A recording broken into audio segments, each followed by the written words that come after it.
ডালিম বা বেদানা আমাদের কাছে অত্যন্ত গুরুত্বপূর্ণ এবং স্বাস্থ্যকর একটি ফল। কিন্তু ডালিম বা বেদানা আমাদের ছাদ বাগানে প্রচুর পরিমাণ ফলন দিতে পারে না। এই অভিযোগটা, এই ফিডব্যাকটা কিন্তু বেশিরভাগ ছাদ বাগানই পাই। তো বেশিরভাগ ছাদ বাগানই এই অভিযোগটা পাওয়ার পিছনে অনেক কারণ থাকে।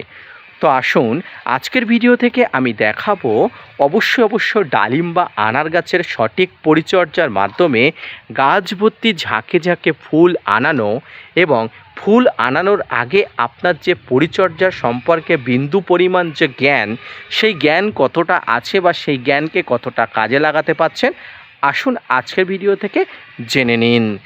Hello friends, welcome to my channel. দেশ এবং দেশের বাইরে থেকে যারা আজকে আমার ভিডিওটি কন্টিনিউ করেছেন প্রত্যেককেই আমার চ্যানেলে স্বাগতম।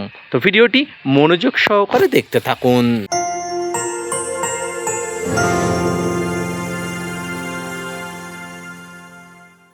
প্রিয় দর্শক বন্ধুরা, ডালিম বা আনার ভালো প্রজাতির ডালিম বা আনার গাছ প্রথম কথা আপনার ছাদ বাগানে আনতে হবে।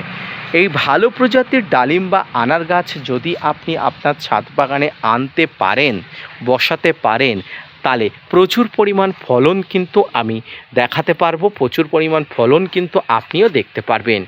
একটি ডালিম বা আনার গাছ যখন আপনি রোপণ করবেন তখন এই গাছের অবশ্যই রোপণ বিষয়ক আপনার যাবতীয় খুঁটিনাটি তথ্য জানা উচিত। ডালিম বা আনার গাছে যত পরিমাণ ফুল আসে তার প্রায় 99% ফুল পুড়ে যায় একটাই কারণে, সেটা হলো পুরুষ ফুলজনিত কারণ ডালিম বা আনার গাছে পুরুষ ফুল বেশি আছে। ডালিম বা আনার গাছে পুরুষ ফুল এবং স্ত্রী ফুলের পার্থক্য অনেকে জানেন না।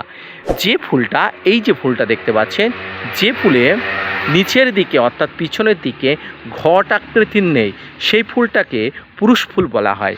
এবং যে ফুলের পিছন দিকে ঘট আকৃতির ড্যাশ লাইক এই যে দেখতে পাচ্ছেন, এটাকে বলা হয় স্ত্রী ফুল। তবে স্ত্রী ফুলের পরিমাণ বাড়ানোর জন্য আপনাকে প্লানোফিক্স পিজিআর ব্যবহার করতে হয়। এছাড়া গাছের ফুল আসার আগে আপনাকে গাছ পরিচর্যা সম্পর্কে, গাছের রোপণ সম্পর্কে কিছু তথ্য জানতে হয়। ডালিম বা আনার গাছে রোপণ সম্পর্কে বলতে গিয়ে আপনাকে বলবো, বেলেযুক্ত দোআঁশ মাটি বা বেলেযুক্ত এঁটেল মাটিতে গাছ রোপণ করবেন। আমার এই গাছটি দীর্ঘদিন ধরে এই অবস্থাতে পড়ে আছে, তবে এবার বর্ষার আগে গাছটিকে আমি রিপটিং করব।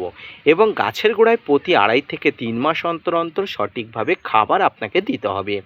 এই খাবারের মধ্যে থাকবে অবশ্যই সব ধরনের মিশ্র খাবার, জৈব খাবার, রাসায়নিক খাবার। এর পাশাপাশি স্প্রে ফর্মে থাকে পটাশ, মাইক্রোনিউট্রিয়েন্ট, নানা ধরনের উপাদান।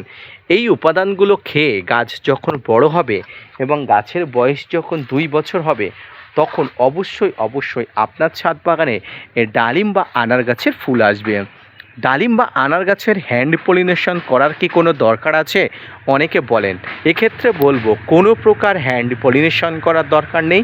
শুধুমাত্র সঠিক ভালো জাত আপনি নিয়ে আসতে পারলে প্রচুর পরিমাণ ফলন হবে। তবে স্ত্রী ফুলের সংখ্যা গাছে কম আসে যখন গাছের বয়স অল্প থাকে। গাছের বয়স যত বৃদ্ধি পায় স্ত্রী ফুলের সংখ্যা কিন্তু তত বৃদ্ধি পায়।